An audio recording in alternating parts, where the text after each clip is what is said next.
Alappuzha railway സ്റ്റേഷനിൽ നിന്നും ചാടിപ്പോയ പ്രതിയെ പിടികൂടിയിട്ടുണ്ട്. പ്രതി വിഷ്ണു ഉല്ലാസിനെയാണ് പിടികൂടിയിരിക്കുന്നത്. വിശദാംശങ്ങൾ എന്തൊക്കെയാണ് ഇത് സംബന്ധിച്ച വിശദാംശങ്ങൾ നിഷ?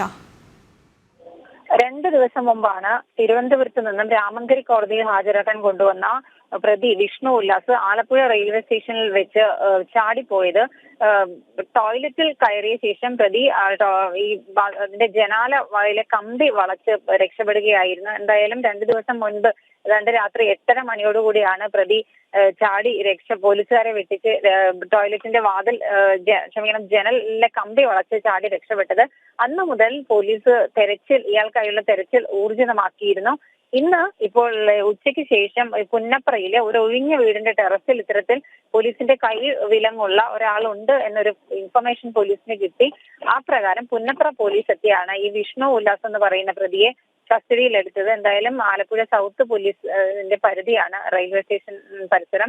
സൗത്ത് പോലീസ് പ്രതിയെ സ്റ്റേഷനിലേക്ക് കൊണ്ടുവന്നു, അറസ്റ്റ് രേഖപ്പെടുത്തിയിട്ടുണ്ട്. ഒപ്പം തന്നെ മെഡിക്കൽ പരിശോധനയ്ക്ക് വിധേയനാക്കാനായി കൊണ്ടുപോയി. ദിലീപാണ് വിശദാംശങ്ങൾ നൽകിയത്.